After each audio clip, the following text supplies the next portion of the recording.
Revision everything में एक बार फिर से आप लोगों का बहुत बहुत स्वागत है। तो कैसे हैं आप लोग? आई होप आप सब अच्छे होंगे। तो देखिए, हम लोग पढ़ रहे थे ऋग्वैदिक सभ्यता, जिसमें आज का हमारा टॉपिक है ऋग्वैदिक कालीन देवता। उसके अलावा जो कुछ ऋग्वैदिक काल के बचे हुए पॉइंट्स हैं उनको भी हम इस वीडियो में देख लेंगे। देखिए, एक तरफ है हमारे देवता और दूसरे तरफ है वो किससे संबंधित थे। देखिए, सबसे पहले हैं इंद्र। ये युद्ध एवं वर्षा के देवता थे। उसके बाद है अग्नि।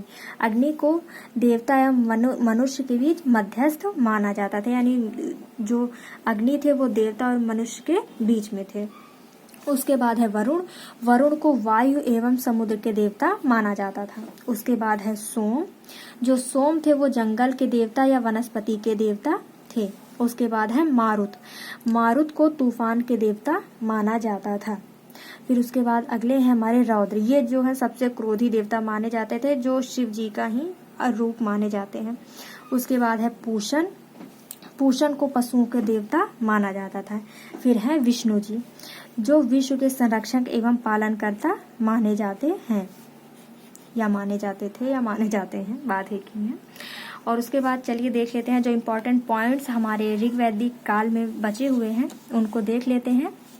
और ये हमारा ऋग्वैदिक काल का लास्ट वीडियो होगा, और मेरे हिसाब से सारे पॉइंट्स हमने डिस्कस कर लिए हैं। जो बचे हुए हैं उनको हम चलिए देख लेते हैं। देखिए, आर्यों के सबसे प्रिय पशु घोड़ा एवं सर्वाधिक प्रिय देवता इंद्र थे। उसके बाद है आर्यों द्वारा खोजी गई धातु लोहा थी। और आपको पता होगा लोहा खोजी गई थी इस काल में, इसीलिए जो ऋग्वैदिक काल था इसको लौह युगीन सभ्यता बोला जाता था।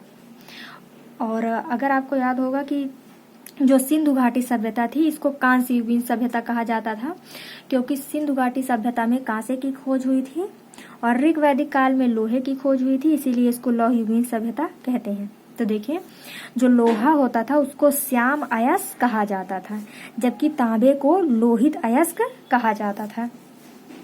उसके बाद अगला पॉइंट है व्यापार। व्यापार हेतु दूर दूर तक जाने वाले व्यक्ति को पणी कहा जाता था। उसके बाद हमारा अगला पॉइंट है कि ऋग्वेद में उल्लेखित सभी नदियों में सरस्वती सबसे महत्वपूर्ण एवं पवित्र नदी मानी जाती थी। वर्तमान में देखिए, भले ही गंगा को सबसे पवित्र माना जाता है, लेकिन ऋग्वैदिक काल में सबसे पवित्र नदी जो थी वो थी सरस्वती। उसके बाद है हमारा अश्वमेध यज्ञ। देखिए, ऋग्वैदिक काल में 3 सबसे प्रमुख यज्ञ हुआ करते थे, जो थे अश्वमेध, वाजपेयी और राजश्रेय यज्ञ। इनको चलिए हम देख लेते हैं कि ये क्या थे।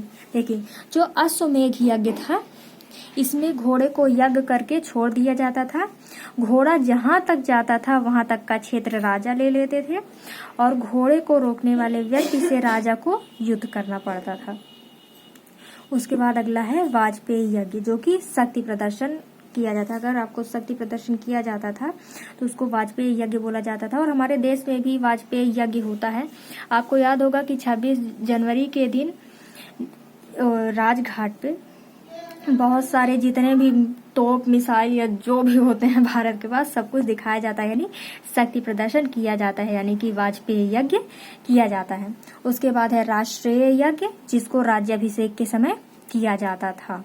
अपने यहाँ भी जैसे कोई शपथ ग्रहण समारोह वगैरह होता है तो वहां पे राष्ट्रीय यज्ञ उसको मान सकते हैं। उसके बाद है मृदभांड, यानी जो मिट्टी के बर्तन होते थे, उसमें कौन कौन से मिट्टी के बर्तन या मृदभांड मिलते थे। उनमें थे धूसर मृदभांड, काला मृदभांड, लाल मृदभांड और मिश्रित मृदभांड। देखिए, मिश्रित मृदभांड जो थे वो लाल एवं काले दोनों रंग के होते थे, और सबसे जो प्रचलित था वो चित्रित धूसर मृदभांड होते थे, यानी धूसर मृदभांड होते थे जिनमें चित्र बना होता था। आई होप आपको वीडियो अच्छी लगी होगी। मिलते हैं नेक्स्ट वीडियो में। Thank you.